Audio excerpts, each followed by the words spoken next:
జై శ్రీరామ్. శ్రీమాత్రే నమః. శ్రీ గురుభ్యో నమః. 2024 సంవత్సరం జూన్ నెల 30వ తారీఖు నుంచి 2024 సంవత్సరం నవంబర్ 15వ తారీఖు వరకు కూడా నవగ్రహాల్లో ఒక గ్రహానికి సంబంధించిన ఒక ప్రత్యేక గ్రహస్థితి చోటు చేసుకోబోతోంది ఖగోళంలో. ఆ ప్రత్యేక గ్రహస్థితి అందరి కర్మకారకుడైన శనీశ్వరుడు వల్ల ఏర్పడుతోంది. శనీశ్వరుడు వక్రిస్తూ ఉన్నాడు. 30వ తారీఖు నుంచి నవంబర్ 15వ తారీఖు వరకు వక్రగతిలో ఆయన ఉంటున్నాడు. వక్రగతిలో ఆయన ఉండడం వల్ల ద్వాదశ రాశుల వాళ్ళకి ఎలాంటి పరిణామాలు చోటు చేసుకోబోతున్నాయి?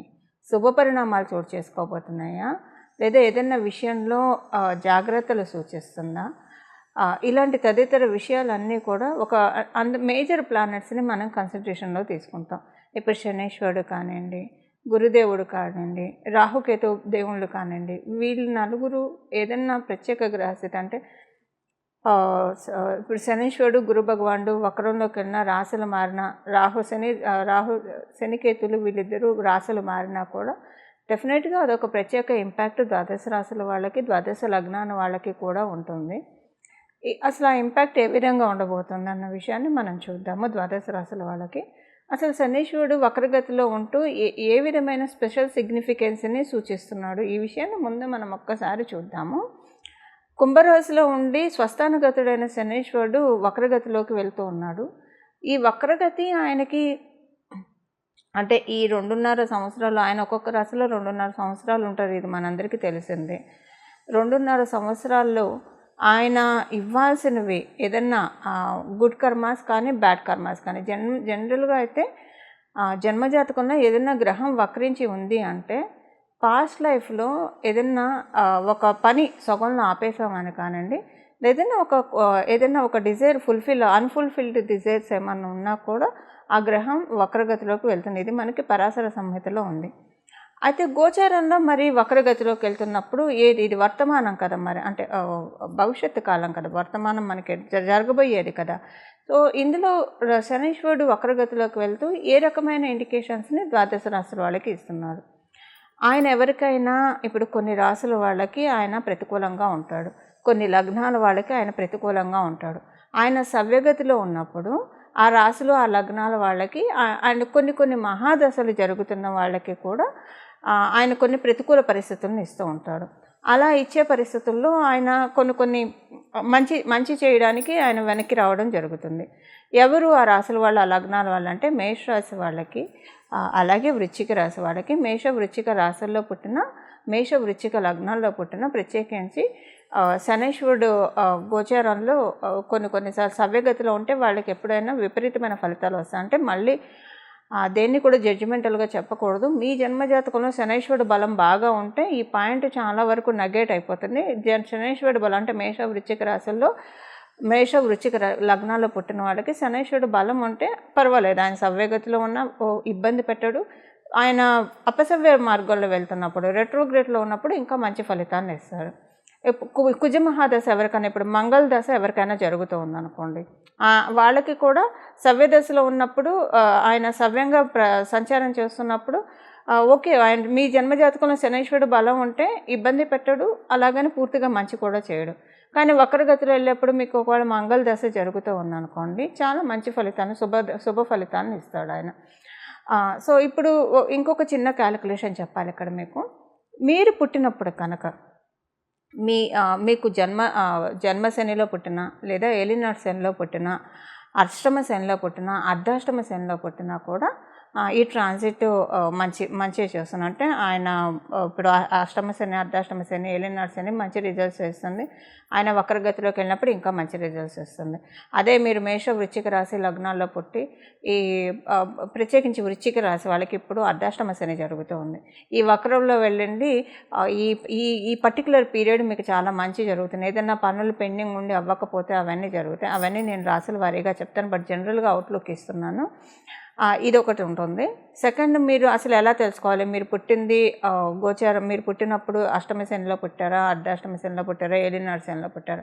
సహజంగా ఒక రఫ్ ఐడియా, ఎంత జన్మజాతకం తెలిసినా తెలియకపోయినా ఒక రఫ్ ఐడియా అయితే మీకు ఉంటుంది కదా, మీరు ఏ టైంలో ఏ ఇయర్లో పుట్టారన్న రఫ్ ఐడియా ఉంటుంది కదా. ఒకసారి గూగుల్ చేయండి. మీరు పుట్టినప్పుడు మీ రాశి వాళ్ళకి ఏలినాటి శని జరుగుతున్నా, అష్టమ శని జరుగుతున్నా, అర్ధాష్టమ శని జరుగుతుందా, అది ఒకసారి చూస్తే మీకు అసలు గోచారంలో శనైశ్వరుడు మీకు అష్టమ శని, అర్ధాష్టమ శని, ఏలినాటి శనిలో ఉంటే మీరు పుట్టడం కూడా అలా పుట్టితే కనుక చాలా మంచి ఫలితాన్ని ఇస్తాడు. సో కర్మకారకుడైన శనైశ్వరుడు వక్రగతిలోకి వెళ్తూ అందులో లాభస్థానంలో ఉంటూ ఆయన వక్రగతిలోకి వెళ్తున్నాడు. అంటే దశమ స్థానం మకర రాశి వైపు వెళ్తూ ఉన్నాడు.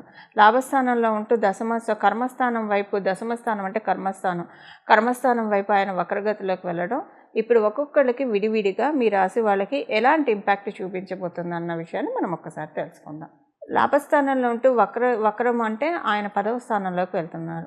అంటే ద్వాదశ రాశుల వాళ్ళకి మీరు చేసే వృత్తి వ్యాపారాల్లో ఏదో ఒక యోగ్యతను, అంటే మీ యోగ్యతను అనుసరించి ఏదో ఒక మంచి మార్పు ఆయన తెచ్చిపెడతారు. ఇప్పుడు అందరూ చాలామంది మనకి కొంత పాపులేషను వర్కింగ్లో ఉంటారు, కొంత పాపులేషను బిజినెస్ చేస్తూ ఉంటారు, కొంత పాపులేషన్ ఫ్రీలాన్స్ వర్క్స్ చేస్తూ ఉంటారు. మీ అందరికీ ఓకే, ఏదో ఒక మీ యోగ్యతను అనుసరించి మీకు తగు ఫలితాలను ఆయన లాభస్థానంలో వక్రిస్తూ మీకు ప్రసాదిస్తాడు. అయితే ఇప్పుడు కొంతమంది గృహిణీలు ఉంటారు, సీనియర్ సిటిజన్స్ ఉంటారు. మరి వీళ్ళ మాట ఏంటి? చక్కగా గృహిణులుగా వాళ్ళ ధర్మాన్ని, వాళ్ళ కర్తవ్యాన్ని వాళ్ళు నిర్వర్తిస్తూ ఉంటారు. అలాగే సీనియర్ సిటిజన్స్ ఉంటారు. మరి వీళ్ళకి ఆయన అపసవ్య మార్గంలో వెళ్తూ ఏం చేస్తారంటే, సొసైటీలో మీకు ఒక మంచి పలుకుబడిని, ఉన్నతిని, అందరూ మిమ్మల్ని గుర్తించడము, అందరితోటి మంచి రిలేషన్ ఉండడము, అలాగే మీ ఇంట్లో ఉన్న వాళ్ళకి, గోచారంలో మీకు వచ్చింది కాబట్టి మీ ఇంట్లో ఉన్న వాళ్ళకి ఏదైనా ఒక ప్లస్ జరుగుతుంది. సో మీ ఇంట్లో ఉన్న వాళ్ళు, ఇప్పుడు సపోజ్ ఆడవాళ్ళు గృహిణులు అనుకోండి, మీ శ్రీవారు వర్కింగ్ అయితే వారికి కలిసి వస్తే మరి అవంతా మీకే కదండి, మీకు మీ పిల్లలకే కదా, సో మీ కుటుంబం వరకే కాబట్టి అలా మీకు సంతోషము, సౌభాగ్యము చేకూరుతుంది. అదే సీనియర్ సిటిజన్స్ అనుకోండి, మీ పిల్లలు వృత్తి వ్యాపారాల్లో బాగా రాణించారు అనుకోండి, తల్లిదండ్రులు పిల్లలు బాగా రాణిస్తుంటే అందరికంటే ఎక్కువగా ఆనందించే వాళ్ళలో ఫస్ట్ నిస్సందేహంగా తల్లిదండ్రులే ఉంటారు ఎవరికైనా. సో అది మీకు సంతోషదాయకమే కదా. ఇలా మీకు గృహిణులకే కావచ్చు, సీనియర్ సిటిజన్స్కే కావచ్చు, ఇలా మన ఫలితాలను అప్లికేబిలిటీ చేసుకోవాలి. అలా ఉద్యోగం కోసం కొంతమంది ఎదురు చూస్తూ ఉంటారు. వ్యాపారము స్టార్ట్ చేసి వాళ్ళకి చేసిన బిజినెస్ కలిసిరాక నైరాశ్యంతో ఎదురు చూస్తూ ఉంటారు. వీళ్ళందరికీ కూడా శనైశ్వరుడు ఏదో ఒక మంచి మార్పు తేబోతూ ఉన్నాడు. అవేంటో మీ రాశుల వారిగా ఇప్పుడు తెలుసుకుందాం. సింహరాశిలో పుట్టిన వాళ్ళకి శనైశ్వరుడు మీకు 7వ స్థానంలో సంచారం చేస్తూ ఉన్నాడు. పంచమహాపురుష యోగాల్లో ఒకటైన శశమహాపురుష యోగాన్ని ఆయన కుంభరాశిలోకి వచ్చినప్పటి నుంచి మీకు ప్రసాదిస్తూ ఉన్నాడు. ఇప్పుడు వక్రగతిలోకి వెళ్తున్నాడు. మీకు ఏ విషయాల్లో అనుకూలం, ఏ విషయాల్లో జాగ్రత్తలు సూచిస్తుంది, ఇది ఒకసారి మనం చూద్దాము. అయితే మొదటగా మనం అనుకూలం ఏ విషయాల్లో అనుకూలమో చూద్దాం. అదృష్టకరమైన సంఘటనలు జరుగుతాయి. పనులన్నీ కూడా ప్రాపర్టీకి సంబంధించిన పనులు వేగవంతం అవుతాయి. లేదా మీరు ఏదైనా పనికి భయపడుతూ, అంటే ఏదైనా ఒక పని చేద్దామా వద్దా అని మీరు ఆలోచిస్తూ ఉంటే కనుక అది ప్రోగ్రెసివ్ మోడ్లోకి వెళ్తుంది. మీరు విదేశాలు వెళ్ళాలని ప్రయత్నిస్తూ ఉంటే కనుక మీరు చేసే ప్రయత్నాలన్నీ సఫలీకృతం అవుతాయి. అనుకోని విధంగా విదేశాల్లో మీరు ల్యాండ్ అప్ అవుతారు. అంటే మీరు కూడా ఊహించరు, అంటే విదేశీ ప్రయత్నాలు చేస్తూ ఉండి ఇప్పుడు ఎందుకులా అని ఆగిపోయిన వాళ్ళ గురించి మాట్లాడుతున్నాను. లేదా ఏదైనా దూర ప్రాంతానికైనా సరే వెళ్ళడానికి అవకాశం ఉంది. లక్ష్మీ నరసింహస్వామి వారి ఆశీస్సులు మీ సింహరాశి, సింహలగ్నంలో పుట్టిన వాళ్ళకి పుష్కలంగా ఉన్నాయి. దానివల్ల ఏంటంటే ఈ అంతర్గత శత్రువులతో కావచ్చు, బాహ్య శత్రువులతో కావచ్చు ఇబ్బంది బెడద లేకుండా ప్రశాంతంగా మీ జీవితం సాగడానికి చాలా చక్కటి అవకాశం ఉంది. అలాగే కుటుంబంలో అనుకూలమైన పరిస్థితులు, కుటుంబంలోని వారి అనుకూలతల్ని చూసి, అంటే మీ కుటుంబంలోని వాళ్ళు హ్యాపీగా ఉంటారు. ఇప్పుడు మీ రాశి వాళ్ళకి ఆయన వక్రగతిలో వెళ్ళడం వల్ల, దానివల్ల కుటుంబ సభ్యుల ఆనందం చూసి దాంట్లో మీకు ఇంకా రెట్టింపు ఆనందం ఉంటుంది. ఇంట్లో వర్క్ ఫ్రమ్ హోమ్ చేసేవాళ్ళు ఉంటారు, వాళ్ళకి ఇది చాలా మంచి ట్రాన్సిట్. శనైశ్వరుడు వక్రగతిలోకి వెళ్ళడం చాలా మంచి ట్రాన్సిట్. అనుకూలతలు అయితే ఇవి. ఇక ప్రతికూలతలు ఒకసారి మనం చూద్దాం. ప్రతికూలతలు అంటే మీకు కూడా కర్కాటక రాశి వాళ్ళలాగే ఆరోగ్య సమస్యలు రాకుండా చూసుకోవాలి. బీపీ ఇలాంటి ఇష్యూస్ రావడానికి అవకాశం ఉంది. సో ఆరోగ్యానికి సంబంధించిన విషయాల్లో కొంచెం ఏమరపాటుగా ఉండకుండా తగు జాగ్రత్తలు తీసుకోవాలి. తగు జాగ్రత్తలు తీసుకుంటే బాగుంటుంది. అయితే ఇక్కడ ఒక క్యాన్సిలేషన్ పాయింట్ కూడా ఏంటంటే, మీకు కనుక మంగళ దశ జరుగుతూ ఉంటే అసలు మీకు ఈ ఆరోగ్య సమస్యలు ఉండవు. ఇంకా మీకు రాజయోగంగా కూడా ఉంటుందని చెప్పాలి. ఈ మంగళ దశ కనుక మీకు జరుగుతూ ఉంటే కనుక మీరు సింహరాశిలో పుట్టిన, సింహ లగ్నంలో పుట్టిన డెఫినెట్గా ఆయన వక్రగతి మీకు డెఫినెట్గా ఒక మంచి యోగాన్ని తెచ్చిపెడుతుంది. ఇది సింహరాశి. ఒకవేళ అలా మీకు మంగళ దశ కాకపోతే ఆరోగ్యం పట్ల కొంచెం జాగ్రత్తలు తీసుకోవాలి. ఈ బీపీ ఇలాంటి రిలేటెడ్ ఇష్యూస్, ఆడవాళ్ళకైతే పీరియడ్ ప్రాబ్లమ్స్ ఇలాంటివి రావడానికి అవకాశం ఉంది. సో అందువల్ల కొంచెం జాగ్రత్తగా ఉండాలి. చూసారు కదండి, మీ రాశి వాళ్ళకి శనీశ్వరుడు వక్రగతిలోకి వెళ్తూ ఎలాంటి ఫలితాన్ని ఇస్తూ ఉన్నారో. అయితే ద్వాదశ రాశుల వాళ్ళకి, ద్వాదశ లగ్నాల వాళ్ళకి శనీశ్వరుడు మీకు యోగించే స్థితిలో ఉన్నా, యోగించే స్థితిలో లేకపోయినా, సపోజ్ మంగళ దశ జరిగే వాళ్ళకి మీకు శనీశ్వరుడు బలం బాగా జన్మజాతకంలో ఉంటే, ఆయన సవ్యగతిలో ఉంటే పెద్దగా ఇబ్బంది పెట్టడు. అపసవ్య మార్గంలో ఉంటే మటుకు మంచి ఫలితాన్ని ఇస్తాడు. అలాగంటే మీకు మంగళ మహాదశ జరుగుతూ ఉన్నా, మంగళ అంతర్దశ జరుగుతూ ఉన్నా ఈ పాయింట్ అప్లికేబిలిటీ ఉంటుంది. లేదా మీ జన్మజాతకంలో శనీశ్వరుడు మరియు మంగళ వీళ్ళిద్దరూ కలిసి కనుక ఉంటే అప్పుడు కూడా సేమ్ సిచ్యువేషన్ ఉంటుంది. ఆయన సవ్యగతిలో కంటే అపసవ్యగతిలో వెళ్ళినప్పుడే మంచి ఫలితాన్ని ఇస్తారు. సో ఇవన్నీ అసలు తెలిసినా తెలియకపోయినా శనీశ్వరుడు అపసవ్య గతి మీకు మంచి ఫలితాన్ని తెచ్చిపెట్టాలంటే అయితే ఇప్పుడు మనం ఏ పరిహారం చేయాలి? నేను మొదట చెప్పినట్లు ఇప్పుడు కొంతమంది నిరుద్యోగులు ఉంటారు, ఉద్యోగం కోసం ప్రయత్నిస్తూ ఉంటారు. అలాగే వ్యాపారంలో అభివృద్ధి సరిగ్గా లేకుండా బాధపడుతూ ఉంటారు. అంటే ఉద్యోగం చేస్తూ వాళ్ళ శ్రమని కూర్చి వాళ్ళ ఎఫర్ట్స్ని పెట్టేవాళ్ళు ఉంటారు. వ్యాపారం చేస్తూ వాళ్ళ ఎఫర్ట్స్ని పెట్టి ఓకే వాళ్ళు ఉన్నంతలో సంతృప్తిగా ఉన్నవాళ్ళు ఉంటారు. ప్రయత్నాలు సఫలీకృతం కాక ఇబ్బంది పడుతున్న వాళ్ళు ఉంటారు. ఆల్రెడీ మీరు వృత్తి వ్యాపారాల్లో ఉంటే అందులో కలిసి వచ్చే విధంగా శనీశ్వరుడు ఇప్పుడు తోడ్పాటునిస్తాడు ఈ పరిహారం చేసుకుంటే, ఆయన వక్రగతిలో ఉన్నాడు కాబట్టి. అలాగే నిరుద్యోగులకి ఇప్పుడు ఈ పరిహారం బాగా ఉపయోగపడుతుంది ఉద్యోగం తొందరగా రావడానికి. ఆయన అంటే తల్లిదండ్రులకు ముద్దొచ్చినప్పుడే చంకెక్కాలి అన్నట్లు ఇప్పుడు ఆయన ఈ కరుణించే స్టేజ్లో ఉన్నాడు కాబట్టి పరిహారాలు చేసుకోవడం వల్ల, చిన్న చిన్న పరిహారాలు చేసుకోవడం వల్ల వెంటనే ఆయన స్వతరంగా వరాలను ప్రసాదిస్తాడు. అది నిరుద్యోగులకు ఉద్యోగం రావడానికి బాసట అవుతుంది ఈ పరిహారము. అలాగే ఇప్పుడు వ్యాపారం పెట్టి అస్సలు ముందుకు సాగాక చాలామంది ఇబ్బంది పడుతూ ఉంటారు.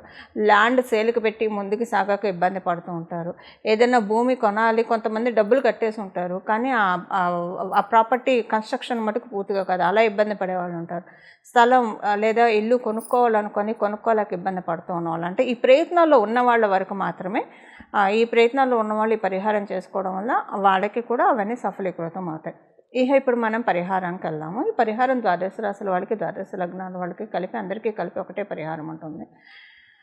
ప్రతిరోజు భాగవతంలోని గజేంద్ర మోక్ష ఘట్టం చదవడం, వినడం ఇది చేస్తే కనుక మన జీవితంలో ఉన్న కష్టాల నుంచి, దుఃఖాల నుంచి భగవంతుడు కృష్ణ పరమాత్ముడు మనల్ని గట్టెక్కిస్తాడు. ఈ గజేంద్ర మోక్షము మీరు చదవడం, మీకు బాగా చదివే అలవాటు ఉన్న వాళ్ళైతే చదివేసుకోండి హాయిగా, లేదా వినడానికైనా ప్రయత్నించండి ప్రతిరోజు. కనీసం రోజు కుదరకపోయినా శనీశ్వరుడు వారమైన శనివారం అయినా సరే కనీసం వినడానికి ప్రయత్నించండి. ఈ ఆపర్చునిటీ అస్సలు ఎవ్వరూ మిస్ కాకండి. ఇది చాలా స్వల్పమైన రెమెడీ. భాగవతాన్ని చదవడం వల్ల పెచ్చు పుణ్యం వస్తుంది, బహులాభాలు ఉంటాయి, ఇది మనందరికీ తెలిసిన విషయమే. అందులో గజేంద్ర మోక్ష ఘట్టం వినడం వల్ల ఇందులో మీరు చేయాల్సిందల్లా మీ టైం కొంత కేటాయించాలి.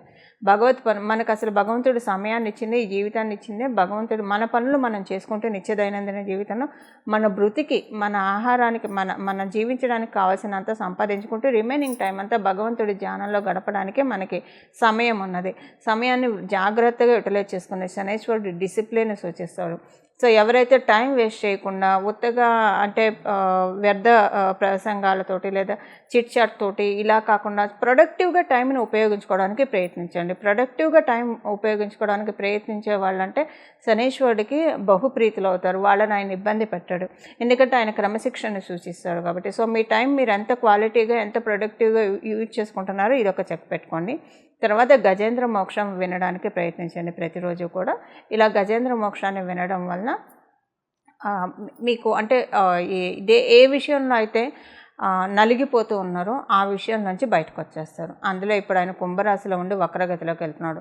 ఆయన కుంభరాశి నుంచి మీనరాశిలోకి వెళ్తే మళ్ళీ కుంభరాశిలోకి రావడానికి 30 సంవత్సరాలు పడుతుంది. సో ఇప్పుడు ఉన్నవాళ్ళు చాలా అదృష్టవంతులు అని చెప్పాలి. ఈ ఈ రెట్రోగ్రేషన్లో ఉన్నప్పుడు ఈ పరిహారం చేసుకోవడం వల్ల కనీసం ఇక్కడి నుంచి ఒక 6-7 సంవత్సరాల వరకు డోకా లేకుండా మంచి మార్పుల్ని కైవసం చేసుకోవడానికి డెఫినెట్గా గజేంద్ర మోక్షం ఉపయోగపడుతుంది.